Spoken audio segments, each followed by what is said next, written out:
प्यारे बच्चों, मैं अंकित सर आप लोगों को अनलर्निंग चैनल पर हार्दिक स्वागत करता हूं। प्यारे बच्चों, आज हम लोग केमिस्ट्री का पहला चैप्टर रासायनिक अभिक्रिया एवं समीकरण को आगे कंटिन्यू कर रहा हूं। पिछले क्लास में रासायनिक अभिक्रिया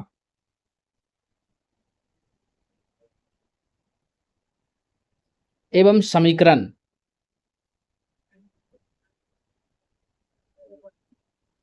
चैप्टर में रासायनिक अभिक्रिया के बारे में और रासायनिक अभिक्रिया के कैरेक्टरिस्टिक यानी विशेषता के बारे में बताया था। तो आइए आज बिना देर किए हम लोग रासायनिक समीकरण टॉपिक को शुरू करते हैं। रासायनिक समीकरण रासायनिक अभिक्रिया का सांकेतिक रूप है, अर्थात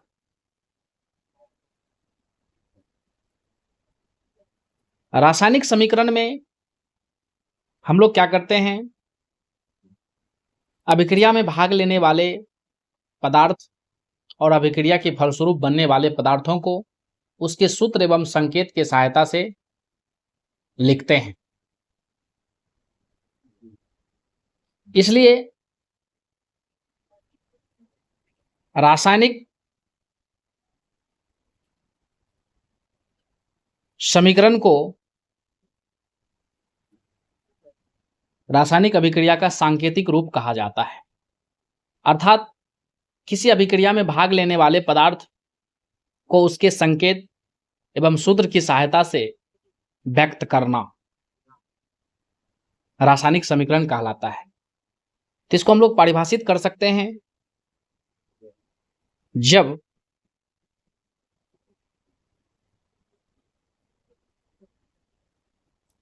रासायनिक अभिक्रिया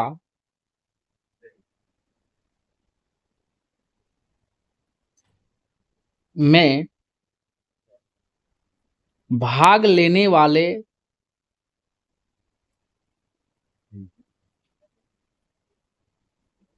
पदार्थों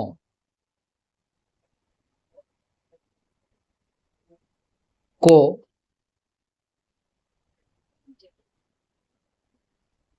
संकेतों एवं सूत्रों की सहायता से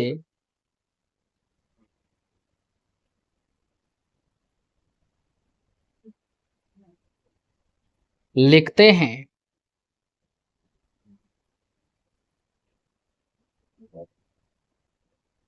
तब उसे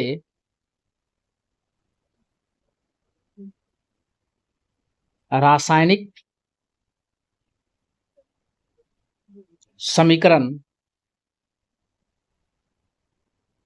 कहते हैं। जैसे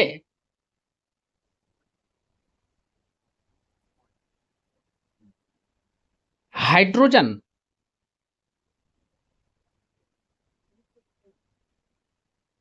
को जब ऑक्सीजन की उपस्थिति में जलाया जाता है तो जल बनते हैं। तो यहां पर हाइड्रोजन और ऑक्सीजन के बीच अभिक्रिया हो रही है और अभिक्रिया के फलस्वरूप बन रही है जल। तो अभी इस पदार्थ को हम क्या करें, संकेत और सूत्र से जब इसको हम बदल दें तो उसको हम रासायनिक समीकरण कहेंगे। अभी इसको हम लोग कहेंगे रासायनिक अभिक्रिया। रासायनिक अभिक्रिया। अब इसको हम क्या करते हैं, हाइड्रोजन यानी H2, ऑक्सीजन यानी O2 टेंड्स टू H2O।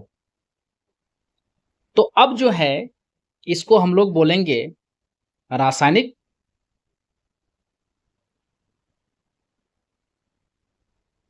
समीकरण। इसी प्रकार से एक और हम उदाहरण लेते हैं, जैसे कैल्शियम कार्बोनेट।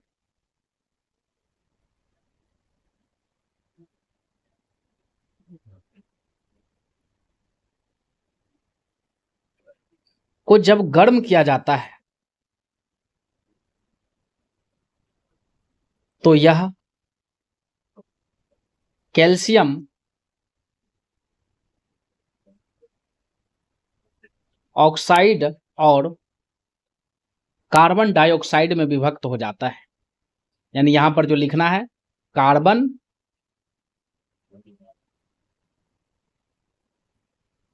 Die oxide. तो अभी हम इस अभिक्रिया में जो भी पदार्थ भाग ले रहे हैं तथा अभिक्रिया के फलस्वरूप जो पदार्थ बन रहा है उसको हमने शब्द में व्यक्त किया।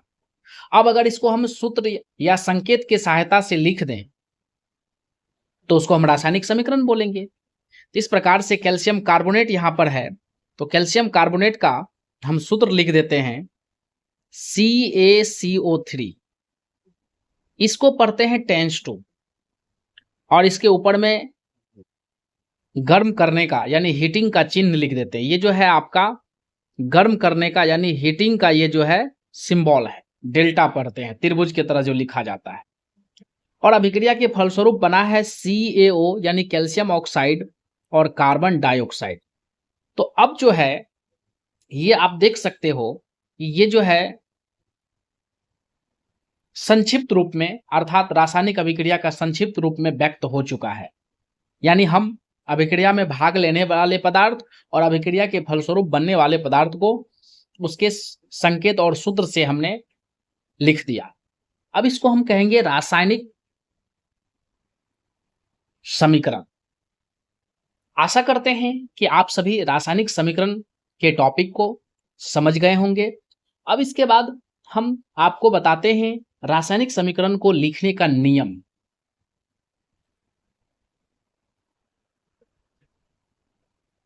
तो एक और भी आप लोग समझ लीजिए रासायनिक समीकरण का संक्षिप्त परिभाषा कि रासायनिक अभिक्रिया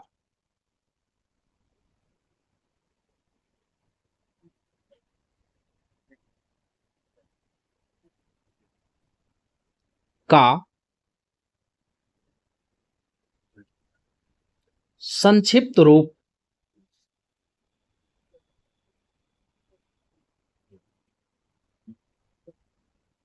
रासायनिक समीकरण कहलाते हैं।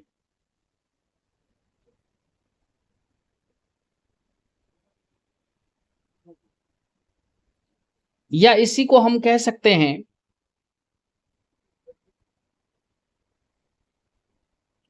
रासायनिक अभिक्रिया का सांकेतिक रूप।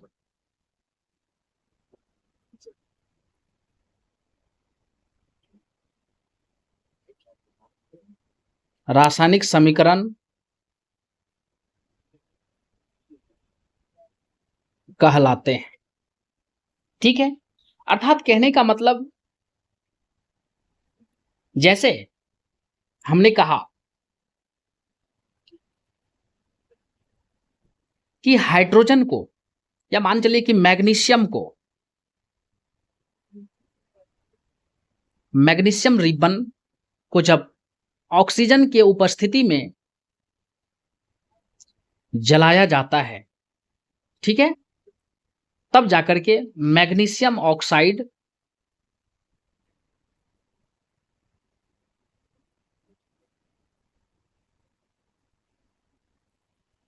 प्राप्त होता है। तो अब अगर हम इसे क्या करें, संकेत एवं सूत्र की सहायता से लिख दें, अर्थात Mg plus O2 tense to magnesium oxide यानी MgO। तो अब जो है ये आपका सांकेतिक रूप में हो चुका है, और जब सांकेतिक रूप में हो जाता है तो हम उसको कहते हैं ये जो है रासायनिक समीकरण है। अर्थात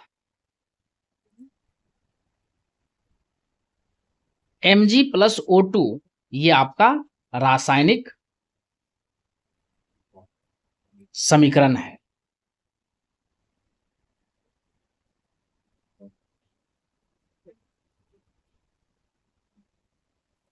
इस प्रकार से अब हम लोग अगले टॉपिक को लिखते हैं, समझते हैं।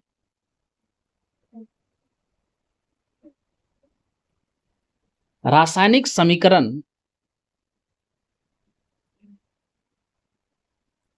लिखने के नियम।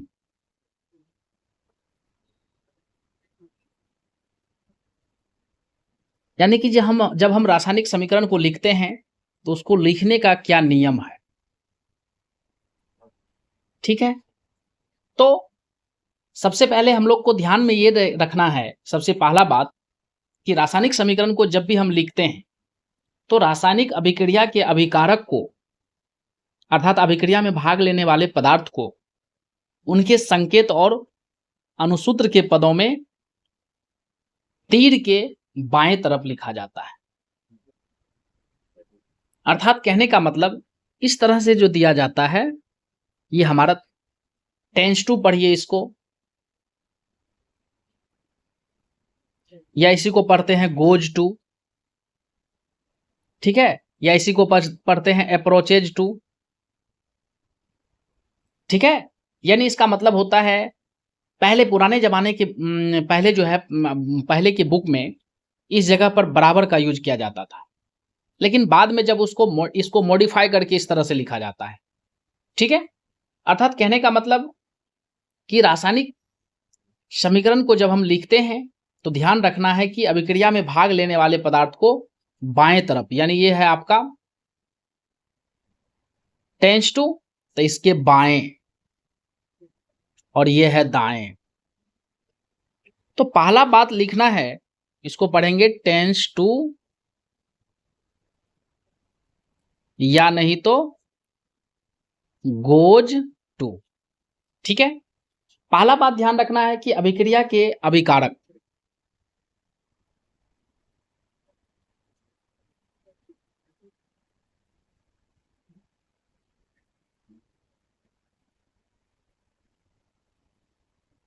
को उनके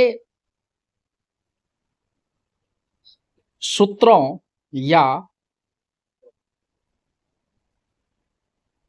अनुसूत्रों के पदों में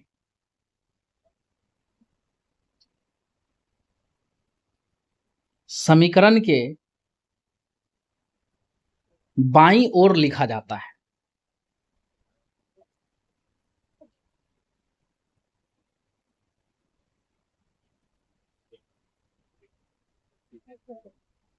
उसके बाद ध्यान रखना है कि अभिकारक के जो है सूत्र के बीच, अगर मान के चलिए कि एक से ज्यादा अभिकारक है, जैसे अभिक्रिया में ए और बी भाग ले रहे हैं, दो अभिकारक भाग ले रहे हैं, तो हमें ध्यान रखना है कि उन दोनों अभिकारकों के बीच प्लस का चिन्ह दे देना है। जब अकेले है कोई, मान चलिए ए, तब तो कोई बात ही नहीं है। अगर एक से ज्यादा पदार्थ भाग ले रहे हैं, जैसे ए बी सी, तो हमें इस तीर चिन्ह के बाएं तरफ तीनों को प्लस चिन्ह के साथ लिखना है, तो ये ध्यान रखना है। ठीक है, तो दूसरा पॉइंट में हमें लिखना है कि अभिकारकों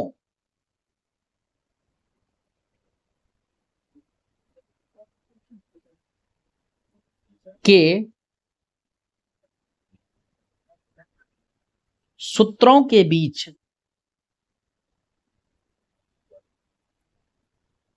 प्लस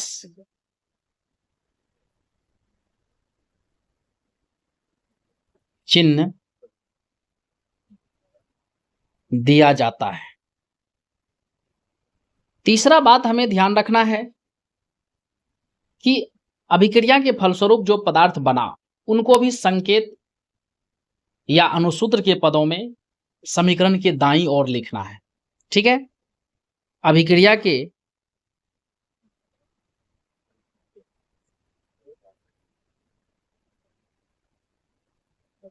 फलस्वरूप बनने वाले पदार्थ, यानी उसको हम लोग कहते हैं प्रतिफल, को समीकरण के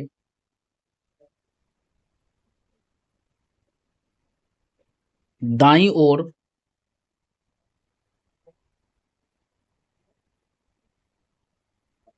संकेत या सूत्रों के मदद से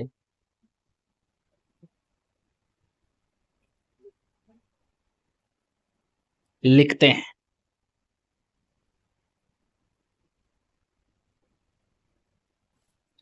इसके बाद चौथा हमें ध्यान रखना है कि अगर मान के चलिए कि अभिक्रिया के फलस्वरूप एक से ज्यादा पदार्थ बना, जैसे सी डी, दो पदार्थ बना, तो अगर अभिक्रिया के फलस्वरूप एक से ज्यादा पदार्थ बनते हैं तो हमारे पास यानी कहने का मतलब हुआ कि दो प्रतिफल आ गया। तो हमें उन दोनों प्रतिफल को अलग करने के लिए प्लस चिन्ह जो है लगा देना है। ठीक है, यानी प्रतिफल अगर ज्यादा है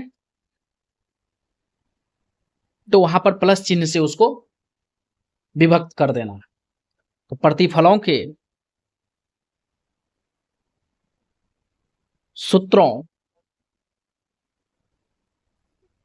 के बीच प्लस चिन्ह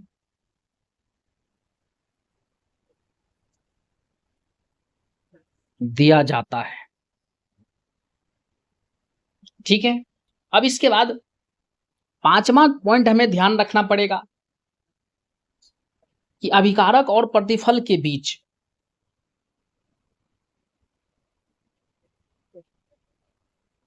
अभिकारक और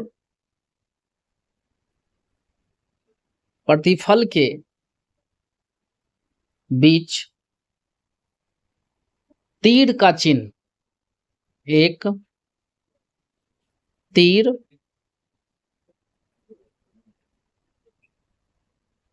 चिन्ह यानी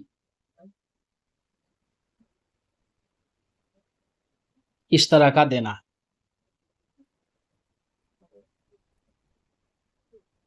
तीर चिन्ह दिया जाता है।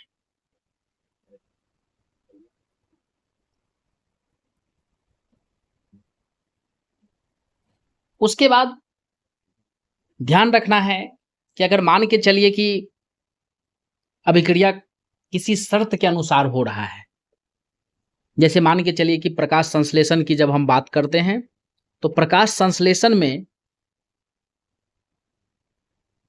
हम लोग जानते हैं कि पेड़ पौधे वायुमंडल से CO2 को प्राप्त करते हैं, मिट्टी से जल को प्राप्त करते हैं, और उसके बाद सूर्य प्रकाश की उपस्थिति में क्लोरोफिल वर्णक द्वारा अपना भोजन ग्लूकोज बनाते हैं। इसके साथ साथ जो है ऑक्सीजन भी मुक्त करते हैं, जलवाष्प यानी जल के अणु भी मुक्त होते हैं।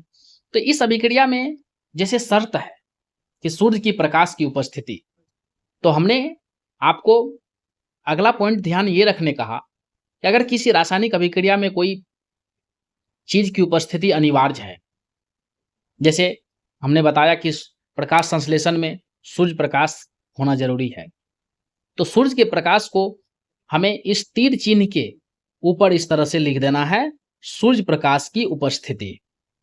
ठीक है, इस तरह से सूर्य प्रकाश लिख देंगे तो इसका मतलब हो गया कि ये अभिक्रिया जो है सूर्य प्रकाश की उपस्थिति में हुई है। इसी प्रकार से जब कैल्शियम कार्बोनेट को गर्म किया जाता है तो यहाँ पर जो है गर्म करेंगे तभी टूटेगा ये, तो अर्थात गर्म करने का जो सिंबल है उसको तीर के चिन्ह के ऊपर लिख देना है। ठीक है, इस प्रकार से ध्यान रखना है कि जब भी हम रासायनिक समीकरण को लिखते हैं तो उनमें जो ऊपर जो है आपको 5 पॉइंट बताए हैं उनका ख्याल रखना है। आशा करते हैं कि आप इस टॉपिक को अच्छे से समझ गए होंगे। ठीक है, अब इसके बाद हम रासायनिक समीकरण के प्रकार की बात करते हैं। ठीक है, तो एक पॉइंट इसमें और लिख ही लेना है, छठा पॉइंट,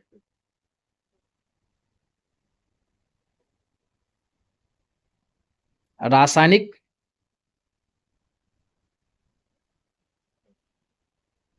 अभिक्रिया के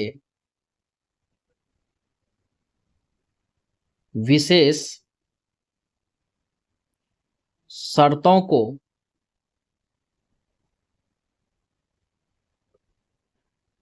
तीर चिन्ह के ऊपर या नीचे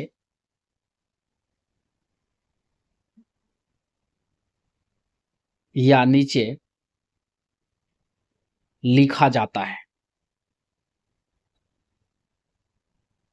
जैसे प्रकाश संश्लेषण की बात करते हैं,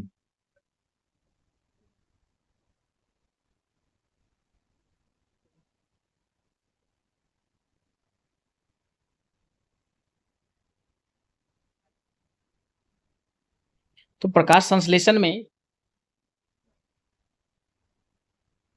H2O plus CO2 tends to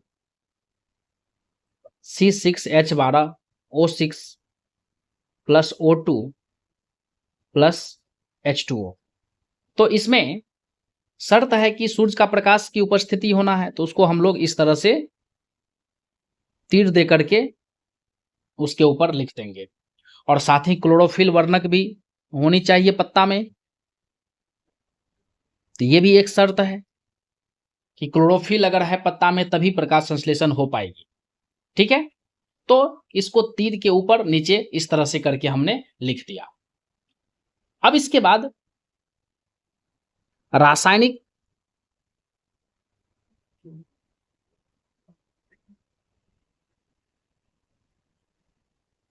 समीकरण का प्रकार, टाइप्स ऑफ केमिकल इक्वेशन। इसमें संतुलित रासायनिक समीकरण है,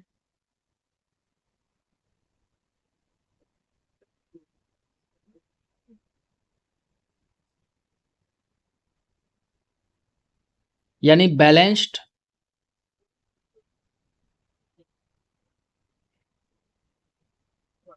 केमिकल इक्वेशन, और दूसरा है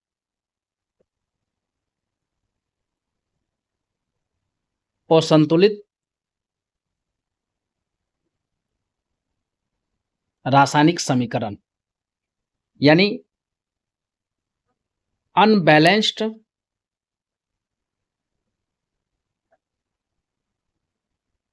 केमिकल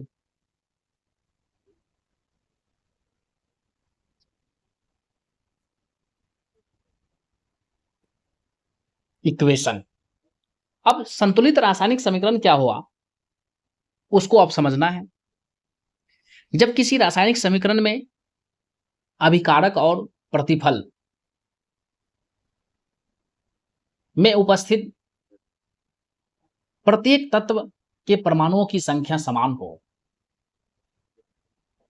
तब हम कहते हैं कि वह समीकरण संतुलित रासायनिक समीकरण है। आइए सबसे पहला हम लोग परिभाषित करते हैं।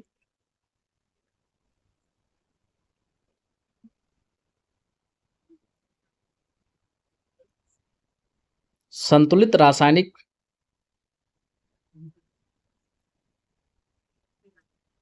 समीकरण। तो संतुलित रासायनिक समीकरण अर्थात जब किसी रासायनिक समीकरण में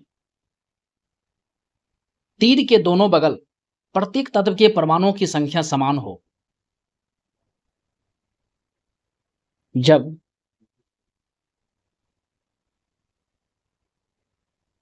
रासायनिक समीकरण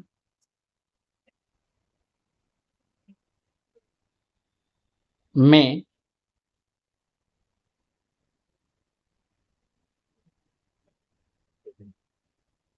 समीकरण के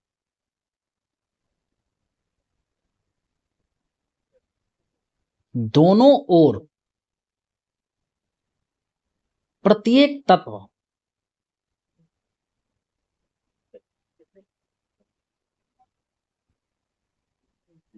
के परमाणुओं की संख्या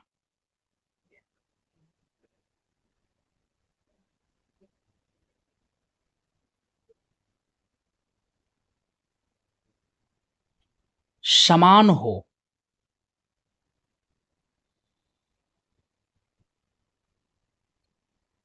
तब उसे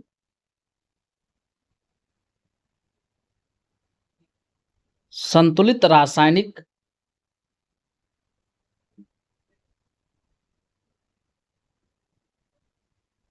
समीकरण कहते हैं। जैसे H2 plus O2 tends to 2H2O। तो यहां पर आप देख सकते हो कि हाइड्रोजन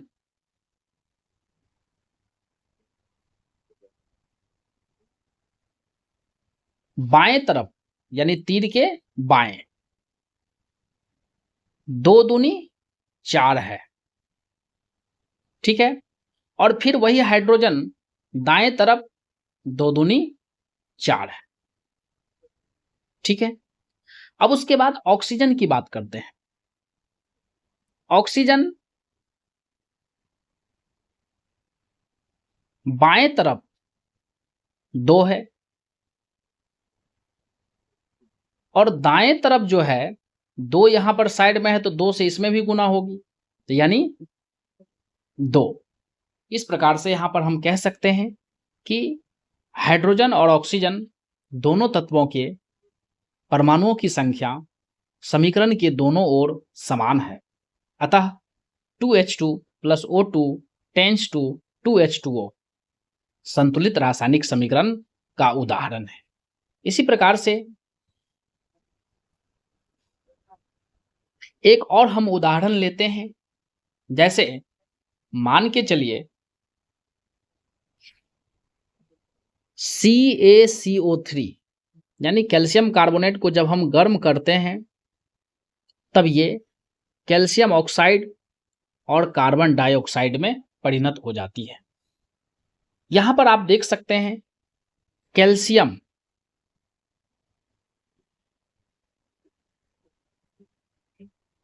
समीकरण के बाएं तरफ 1 है, दाएं तरफ भी 1 है।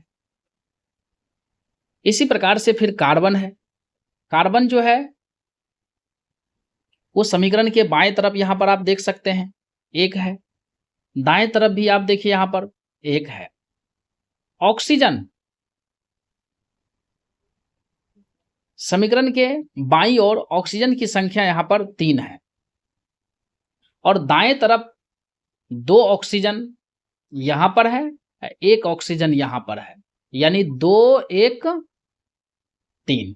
इस प्रकार से हम कह सकते हैं कि इस समीकरण में दोनों ओर प्रत्येक तत्व के परमाणुओं की संख्या बराबर है, अतः यह संतुलित रासायनिक समीकरण है। ठीक है, आशा करते हैं कि आप संतुलित रासायनिक समीकरण को समझ गए होंगे। अब इसके बाद है दूसरा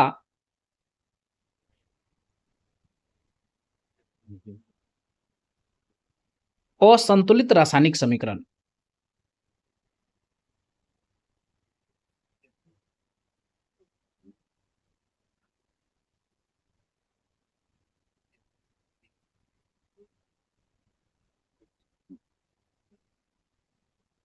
तो असंतुलित रासायनिक समीकरण हुआ जस्ट इसका उल्टा, कि जब किसी समीकरण के दोनों ओर प्रत्येक तत्व के परमाणुओं की संख्या समान नहीं हो तब उसे हम असंतुलित रासायनिक समीकरण कहते हैं। जब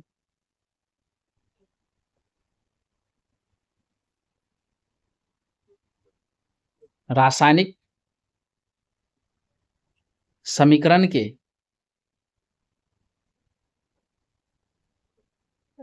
दोनों ओर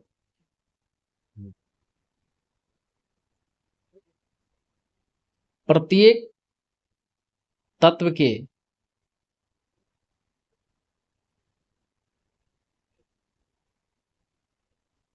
परमाणुओं की संख्या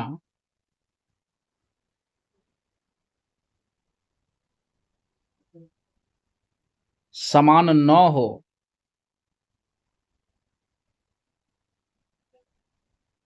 तब उसे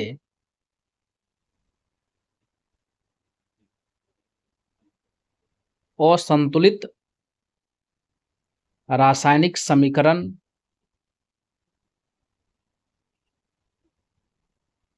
कहते हैं। जैसे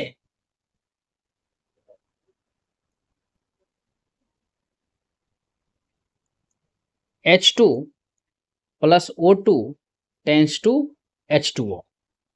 यहां पर आप देख सकते हो कि हाइड्रोजन जो है वो बाएं पक्ष में, यानी ये तीर है तो तीर के इधर को बोलेंगे बाएं यानी लेफ्ट साइड, और तीर के दाएं साइड वाले को बोलेंगे राइट साइड यानी राइट हैंड साइड। ठीक है, तो बाएं बगल जो है हाइड्रोजन तत्व के परमाणुओं की संख्या यहां पर 2 है, दाएं बगल में भी 2 है। अब ऑक्सीजन की जब हम बात करें तो ऑक्सीजन जो है ये बाएं बगल में आप देख सकते हो 2 है, लेकिन दाएं बगल में यहां पर 1 है। अर्थात कहने का मतलब ऑक्सीजन का जो है दोनों बगल समान संख्या नहीं है, अतः यह असंतुलित रासायनिक समीकरण का उदाहरण है। ठीक है, आशा करते हैं कि आप लोग रासायनिक समीकरण के दोनों प्रकार, संतुलित रासायनिक समीकरण और असंतुलित रासायनिक समीकरण को समझ गए होंगे। अब यहां पर आपको एक चीज परीक्षा में पूछता है कि असंतुलित रासायनिक समीकरण को संतुलित करना जरूरी क्यों है।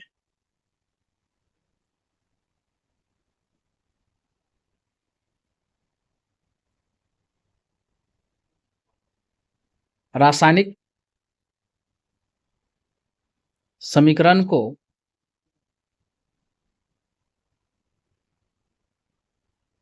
संतुलित करना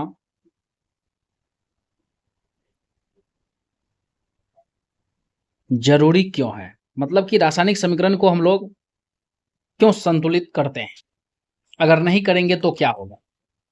तो रासायनिक समीकरण को संतुलित करना इसलिए जरूरी है क्योंकि हम लोग जानते हैं कि किसी भी रासायनिक अभिक्रिया में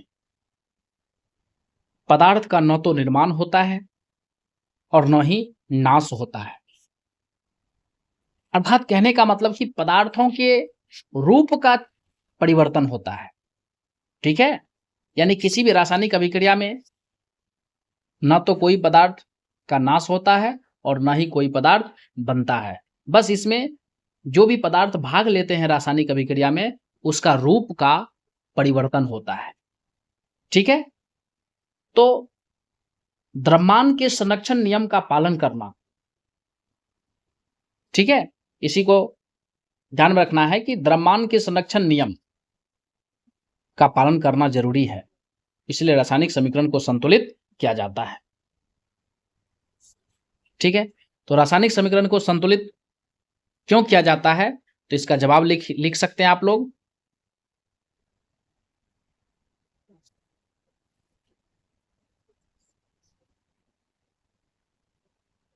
रासायनिक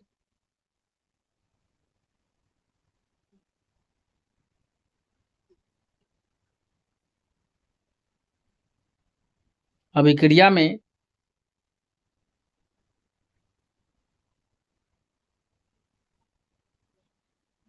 पदार्थ का न तो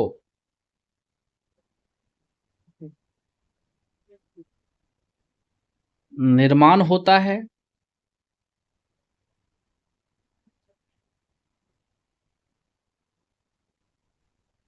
और न ही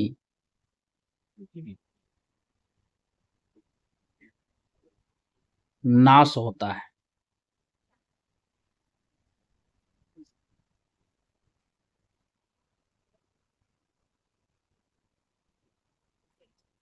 अतः द्रव्यमान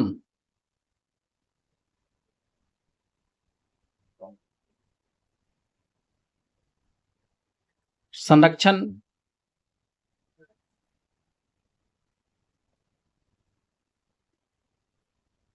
नियम का पालन करने के लिए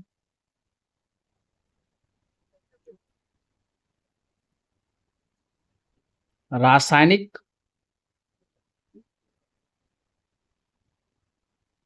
समीकरण को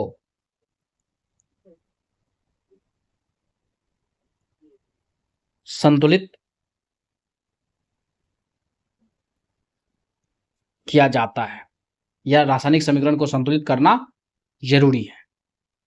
मेरे कहने का मतलब ये हुआ कि जैसे H2 + O2 tends to H2O, तो यहां पर जब हम बाएं तरफ हाइड्रोजन के द्रव्यमान की बात करें तो हाइड्रोजन के एक परमाणु का द्रव्यमान 1 होता है, तो यहां पर 2 है, तो इसका हो गया 2। ठीक है, इसके बाद यहां पर ऑक्सीजन, तो ऑक्सीजन के एक परमाणु का होता है 16, तो यहां पर 2 है, तो हो गया ये 32। और जब हम बाएं तरफ की बात करेंगे तो यहां पर जल, यानी एक अणु में हाइड्रोजन के 2 परमाणु है और ऑक्सीजन के 1 परमाणु है, तो ये दोनों एक साथ है, यानी ये जल के रूप में है, इसीलिए यहां पर दोनों का द्रव्यमान जुट जाएगा। तो हाइड्रोजन के एक परमाणु का 1 2 है, तो 2 से गुना, अब प्लस ऑक्सीजन का एक परमाणु का 16 होता है, यहां पर 2 का 2 प्लस ये 16 यानी 18। और जब हम बाएं तरफ की बात करेंगे तो बाएं तरफ जो है आपका ये 32 + 2 34 हो रहा है, तो यहां पर समान नहीं है द्रव्यमान, तो ये जो है हमारा रासायनिक समीकरण संतुलित नहीं है। इसीलिए इसे संतुलित करने के लिए, अर्थात द्रव्यमान के संरक्षण नियम का पालन करने के लिए हमें रासायनिक समीकरण को संतुलित करना आवश्यक है। प्यारे बच्चों, आशा करते हैं कि आप इस उदाहरण से समझ गए होंगे कि हमें रासायनिक समीकरण का संतुलन करना, यानी उसको बैलेंस करना क्यों जरूरी है। अब इसके बाद यहां पर आपको हम बताते हैं रासायनिक समीकरण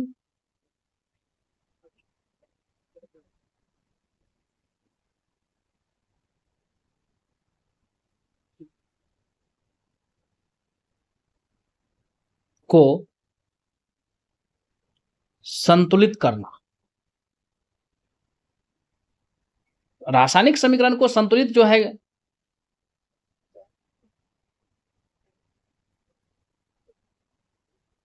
दो विधियों से किया जाता है, लेकिन सबसे ज्यादा जो प्रचलित है वो है हमारा अनुमान विधि।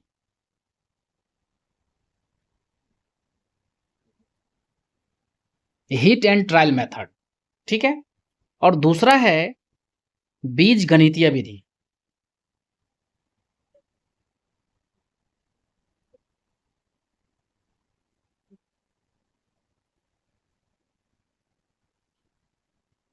तो यहां पर ज्यादा जो फेमस है वो है आपका अनुमान विधि, तो हमें यहां पर अनुमान विधि से रासायनिक समीकरण को संतुलित करना है। ठीक है, जैसे एक दो उदाहरण से समझिए। जैसे मान के चलिए कि H2 + O2 tends to H2O, ये आपका अभी असंतुलित है, तो हमें इसको संतुलित करना है। तो संतुलित करने के लिए हम इसको क्या करते हैं, फिर से उसको हम लिख देते हैं। अब इसमें देखते हैं कि हाइड्रोजन जो है वो बाएं पक्ष में 2 है और दाएं पक्ष में भी 2 है, लेकिन ऑक्सीजन जो है वो बाएं पक्ष में 2 है लेकिन दाएं पक्ष में 1 है।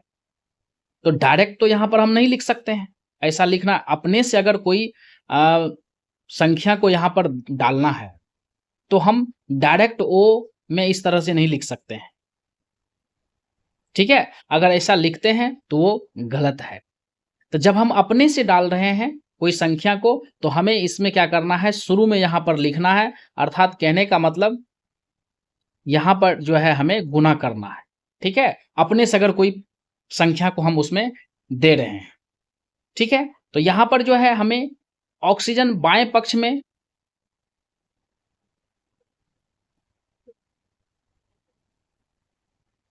दो है और दाएं पक्ष में जो ऑक्सीजन है 1 है, तो हमें यहाँ पर जो है 2 पुराना है, तो इसके लिए हमें 2 से यहाँ पर गुना करना पड़ेगा। और जब हम 2 से गुना किए तो हमारा ऑक्सीजन जो है 2 × 1, यहाँ पर 1 छिपा हुआ है, तो 2 गुना 1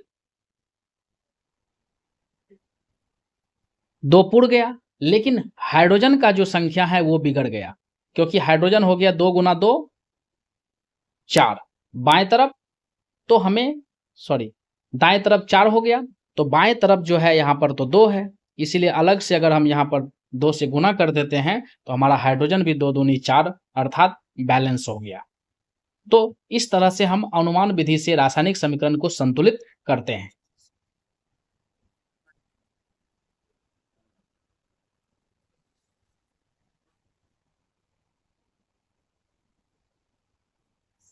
इसी तरह से जैसे मान के चलिए नाइट्रोजन प्लस हाइड्रोजन, इन दोनों के बीच जब अभिक्रिया होती है तो अमोनिया बनती है, यानी NH3। तो यहां पर आप देख सकते हो कि नाइट्रोजन जो है वो बाएं पक्ष में 2 है, दाएं पक्ष में 1 है, यहां पर 1 है, ठीक है।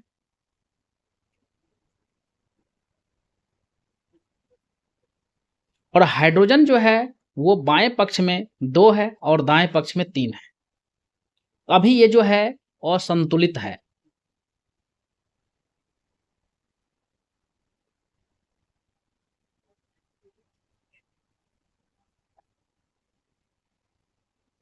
तो हमें इसको करना है संतुलित।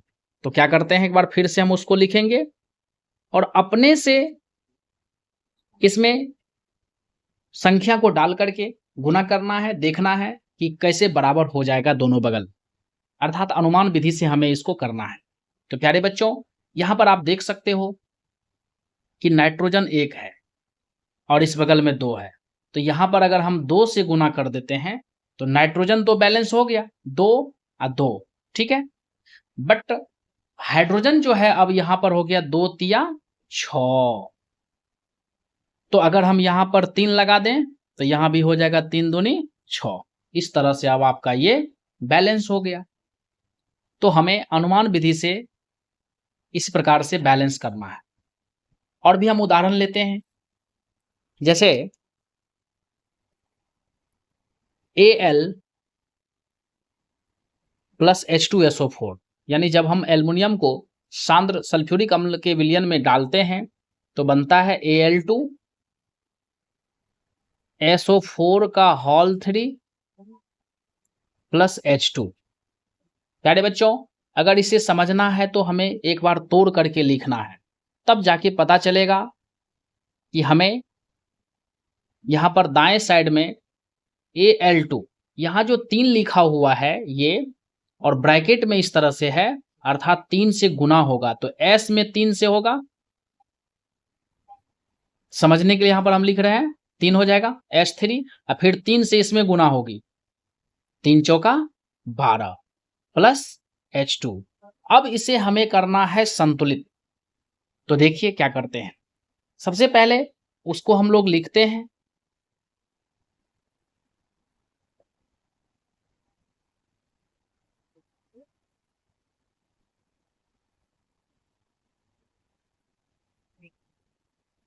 ठीक है। यहां पर एल्युमिनियम देखिए बाएं तरफ में 1 है, दाएं तरफ में 2 है, यहां पर हम 2 से गुना कर दिए। इस प्रकार से हमारा एल्युमिनियम बैलेंस हो गया। फिर इसके बाद देखिए कि सल्फर यहां पर S दाएं तरफ 3 है और बाएं तरफ यहां पर 1 है, तो यहां पर 3 पुराना है, तो 3 तो अपने मन से दे नहीं सकते हैं, तो 3 से तब हमें यहां पर गुना करना पड़ेगा। और ऐसा जब हमने किया तो सल्फर तो हमारा हो गया बैलेंस, ठीक है।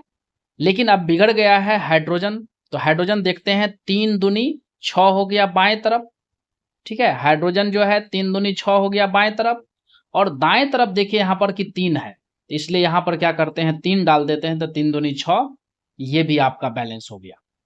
अब एक बार ऑक्सीजन को काउंट करना है, तो 3 से 3 चौके 12, तो ऑक्सीजन जो है आपका बाएं तरफ हो गया 12 और दाएं तरफ देखिए 12 है।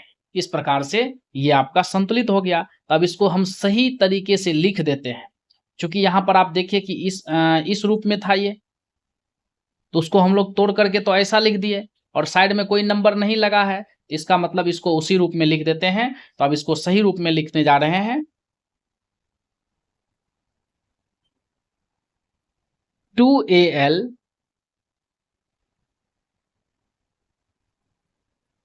Plus 3H2SO4 tense to Al2SO4 का होल 3 प्लस 3H2। इस प्रकार से ये आपका बैलेंस हो गया। आशा करते हैं कि बैलेंस करने के लिए, संतुलित करने के लिए आप लोग समझ गए होंगे। बैलेंस करने पर जो है हमारा लगभग 60-70 जो है और संतुलित रासायनिक समीकरण का एक सेट बना हुआ है, वो आप लोगों को प्रोवाइड कर दिया जाएगा। आप सभी को अगर लेना हो तो आप हमें कमेंट करके बताइएगा, ठीक है। अब इसके बाद हम चलते हैं अगले टॉपिक की ओर।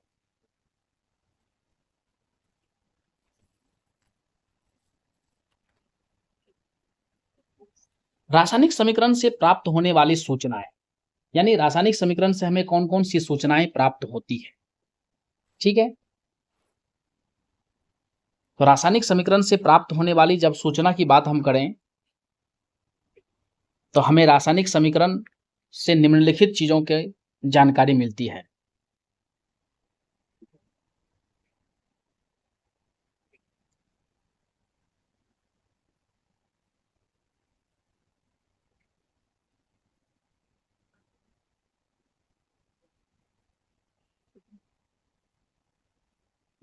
तो रासायनिक समीकरण से हमें जो है सूचनाएं प्राप्त होती है, पहला कि अभिकारक और प्रतिफल के संकेत यानी सूत्र की जानकारी हमें प्राप्त होती है, ठीक है। तो पहला पॉइंट हम लिख सकते हैं, रासायनिक समीकरण से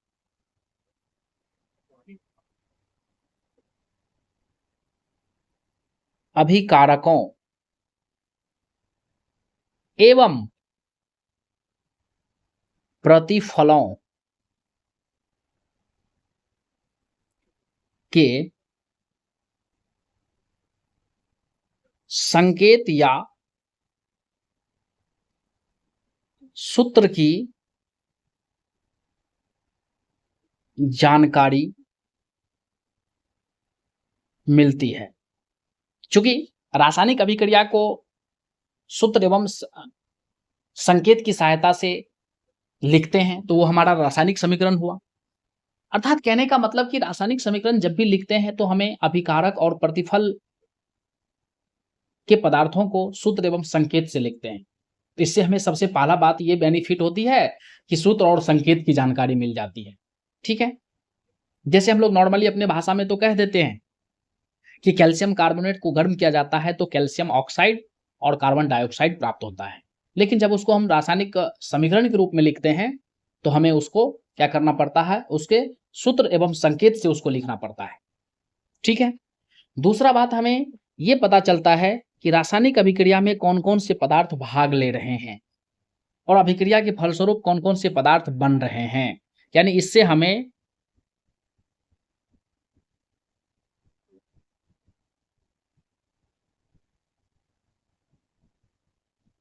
अभिक्रिया में भाग लेने वाले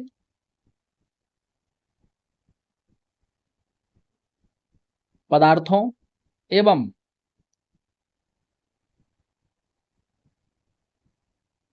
अभिक्रिया के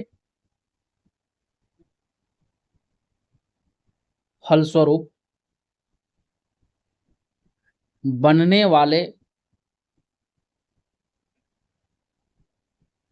पदार्थों की जानकारी मिलती है, ठीक है।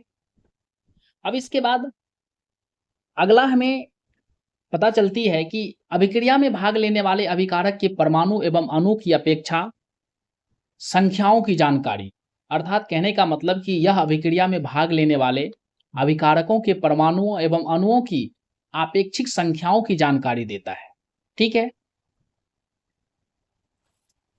तीसरा हम कह सकते हैं कि इससे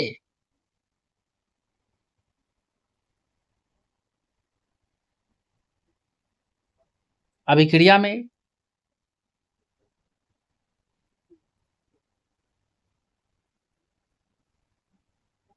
अभिकारक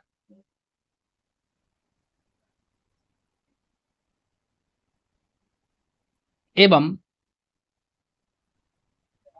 प्रतिफल के परमाणु एवं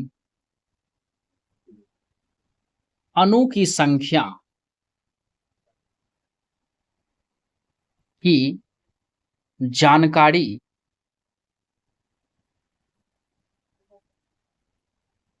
मिलती है। जैसे मान के चलिए कि नाइट्रोजन और हाइड्रोजन के बीच अभिक्रिया होने से अमोनिया बनती है।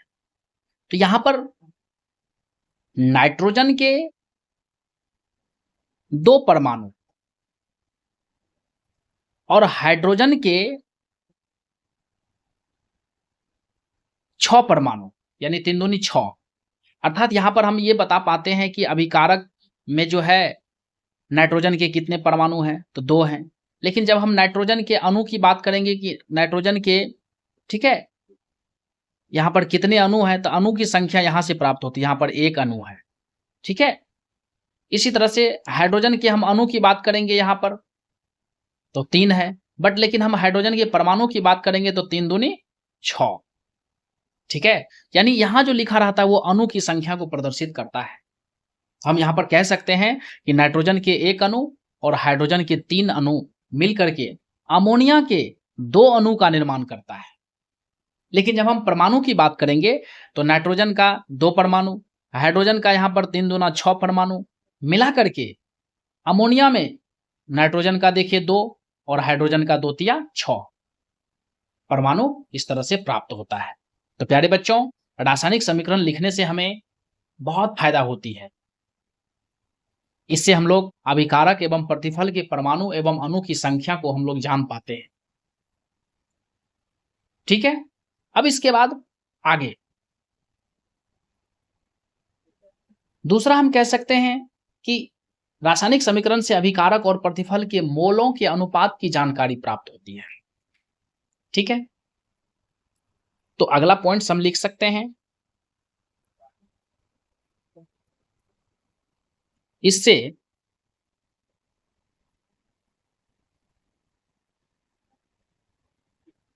अभिकारकों और प्रतिफलों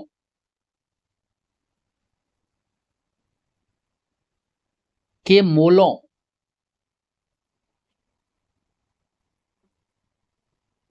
के अनुपात की जानकारी मिलती है। जैसे हम आपको एक उदाहरण से बता रहा हूं, जैसे नाइट्रोजन और हाइड्रोजन के 3 अणु मिला करके अमोनिया के 2 अणु का निर्माण करता है।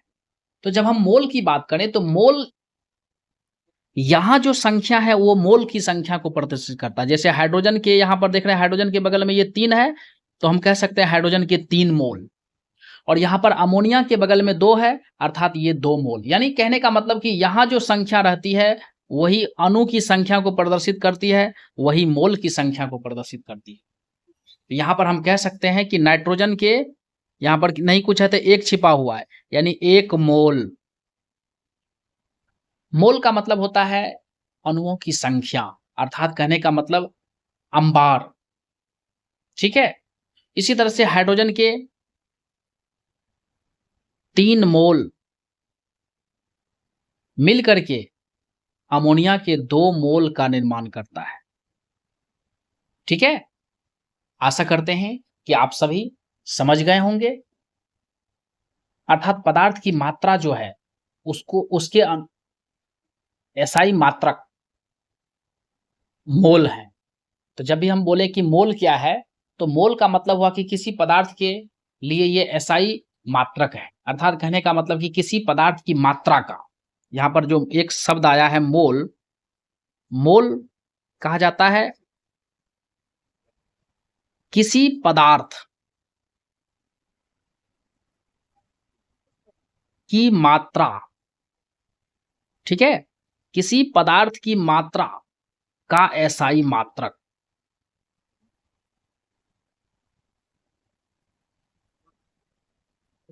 तो जब हम कहते हैं यहां पर हाइड्रोजन के 1 मोल, नाइट्रोजन के 1 मोल और हाइड्रोजन के 3 मोल मिलाकर के अमोनिया के कितने मोल बनते हैं? तो 2 मोल। आशा करते हैं कि आप सभी इस चीज को समझ गए होंगे। अब इसके बाद हम आगे बढ़ते हैं।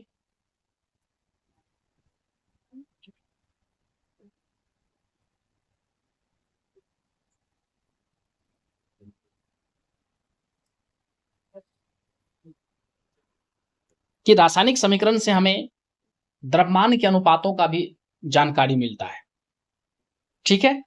यानी इससे, यानी रासायनिक समीकरण से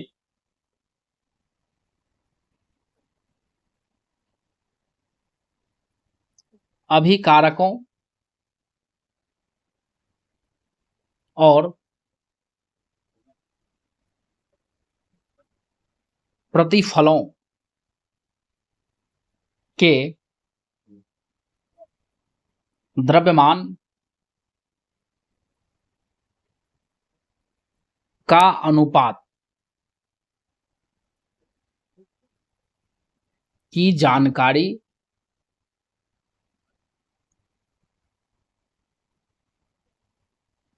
मिलती है। जैसे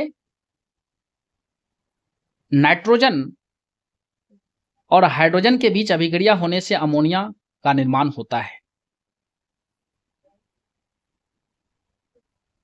तो प्यारे बच्चों, जब यहां पर हम बात करें नाइट्रोजन के द्रव्यमान की, तो नाइट्रोजन के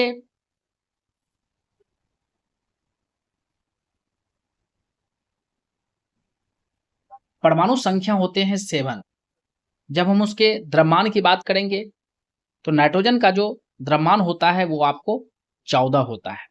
तो यहां पर हम कह सकते हैं कि नाइट्रोजन का एक परमाणु का द्रव्यमान 14, तो यहां पर 2 है, तो 2 गुना 14 अर्थात ये 28 ग्राम।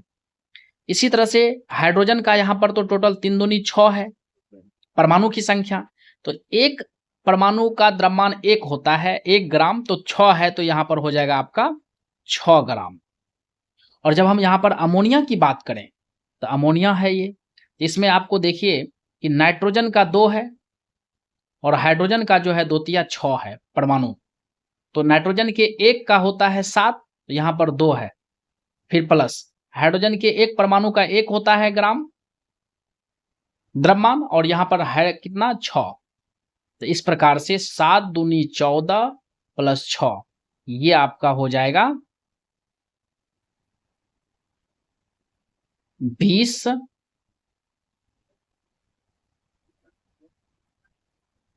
ग्राम। यहां पर एक चीज हमने गलती किया, माफ कीजिएगा, वो क्या है कि यहां पर हम नाइट्रोजन का जो है 14 होता है, ठीक है, तो 14 गुना 2 ये आपको हो जाएगा 28, ठीक है। अब ये 28 6 34, इस प्रकार से यहां पर स्पष्ट है कि हमको रासायनिक समीकरण लिखने से अभिकारक और प्रतिफलों के द्रव्यमान का अनुपात की जानकारी मिलती है। यहां पर आप देख सकते हो कि अभिकारक में नाइट्रोजन के 28 ग्राम है और हाइड्रोजन के 6 ग्राम है, मिला करके प्रतिफल में जो हमें प्राप्त हुआ है अमोनिया, तो उसका 34 ग्राम है। जब हम इस 28 और 6 को कर देंगे तो 28 6 ये आपका हो जाएगा 34 ग्राम। इस प्रकार से हम कह सकते हैं कि अभिकारक और प्रतिफल दोनों के द्रव्यमान का जो अनुपात है वो समान है, ठीक है। अर्थात जब दोनों का हम अनुपात निकालेंगे तो हमारा जो अभिकारक है, तो अभिकारक के यहां पर जो द्रव्यमान है, अभिकारक की जब हम बात करेंगे तो यहां पर दोनों ऐड हो जाएगा, तो ये 28 और 6 ये आपको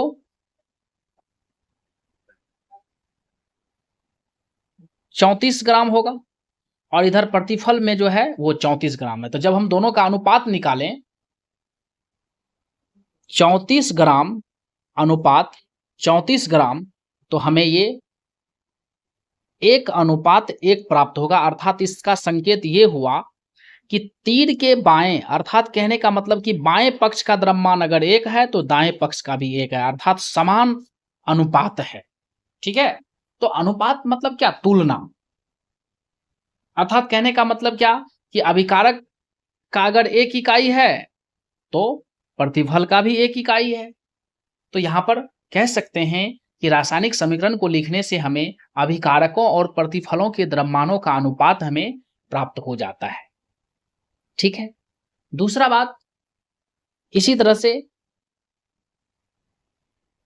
अगला जानकारी हमें मिलती है, यानी छठा नंबर में हम लिख सकते हैं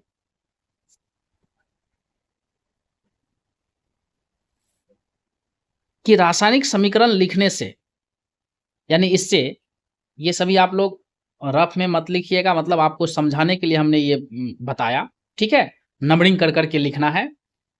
ठीक है, तो छठा नंबर है, इससे गैसीय अभिकारकों, मतलब कि अगर कोई अभिकारक गैसीय रूप में भाग ले रहे हैं और बनने वाले पदार्थ यानी प्रतिफलों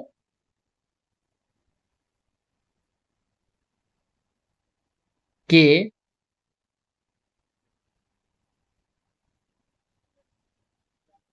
आपेक्षिक आयतन की जानकारी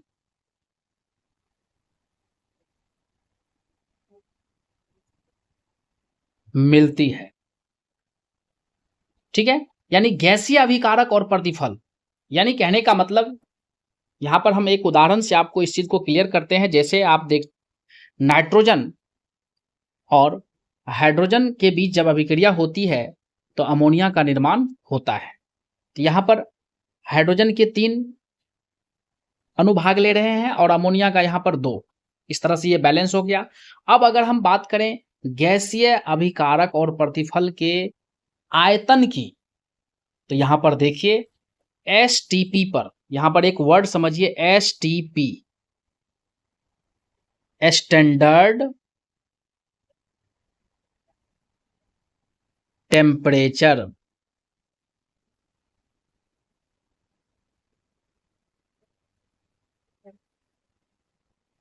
एंड प्रेशर, मानक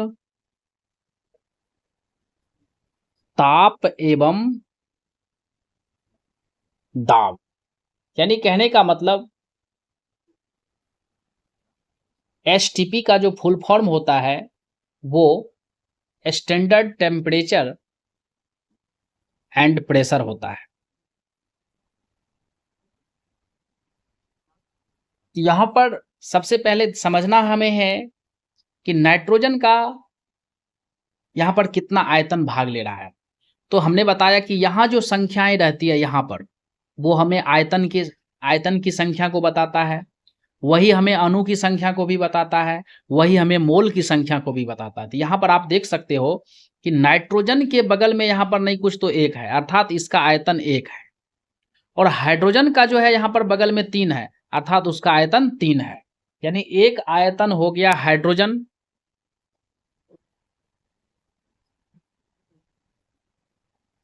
प्लस 3 आयतन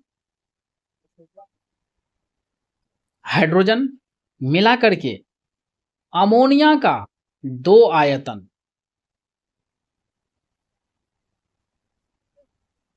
ठीक है, हम लोग जानते हैं कि एसटीपी पर किसी भी पदार्थ के एक आयतन का मान होता है 22.4 लीटर। ठीक है, तो यहां पर हमें एक आयतन, अर्थात कहने का मतलब कि एसटीपी पर, यानी मानक ताप और दाब पर किसी भी पदार्थ के एक आयतन का मान 22.4 लीटर होता है।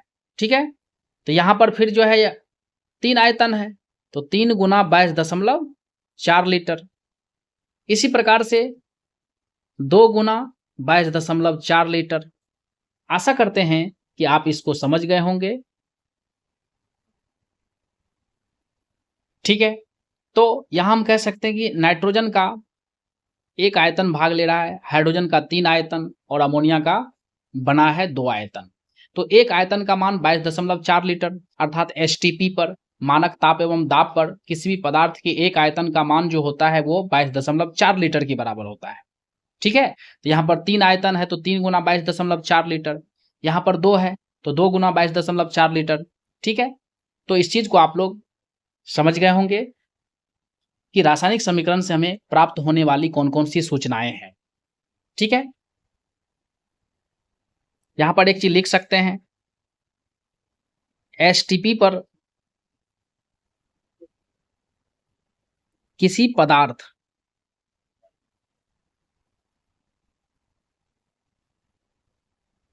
के 1 आयतन का मान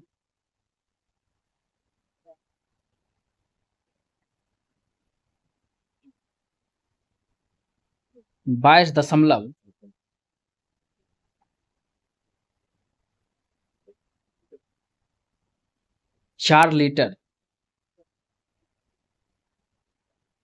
होता है। अब इसके बाद हम लोग